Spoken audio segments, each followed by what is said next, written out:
আসসালামু আলাইকুম। 19তম নিবন্ধন আপকামিং, যেটা অলমোস্ট চলে আসছে।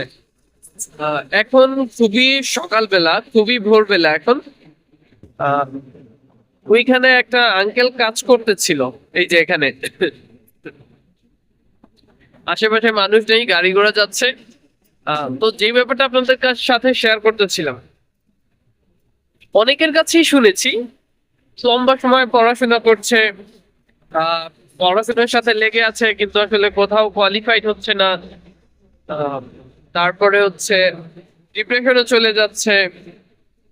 তো তেমনি আমি বেশ কিছু মানুষের সাথে কথা বলেছি, যারা আসলে পড়াশোনার ক্ষেত্রে বেশ এক্সপিরিয়েন্সড, বাট এখনো তারা তাদের কাঙ্ক্ষিত লক্ষ্যে পৌঁছতে পারেনি। এখানে অবশ্যই ভাগ্য একটা ফ্যাক্ট, যে হ্যাঁ, আল্লাহ তাআলা হয়তো তাদের সময় নিচ্ছেন, যে তারা, আশা করি সবাই সফল হোক।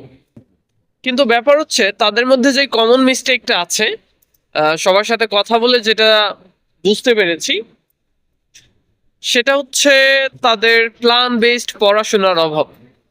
তারা আসলে হজবরলা পড়াশোনা করে, এই যে যখন যেটা ভাল লাগে, যখন যেখান থেকে শুরু করে, অথবা এখন আজকে একটা স্টাডি প্ল্যানে পড়াশোনা করলো, আবার কয়েকদিন পর তার স্টাডি প্ল্যান চেঞ্জ করে অন্য একটা স্টাডি প্ল্যানে পড়াশোনা করলো।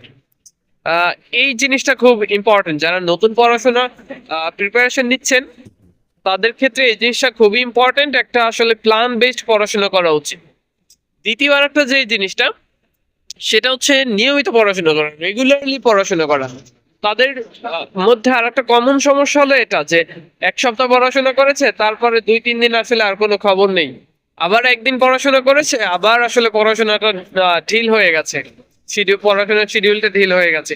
এভাবে ইরেগুলার পড়াশোনা করা, এটা আসলে খুবই মানুষকে আসলে পিছিয়ে দেওয়ার জন্য এটা খুবই ইফেক্টফুল একটা জিনিস, খুবই একটা ইফেক্টিভ জিনিস, যেটা আসলে আপনার আহ, সফলতা বা আপনার যে ট্রাক আছে সেখান থেকে আপনাকে আসলে অনেক বেশি পিছিয়ে দিবে।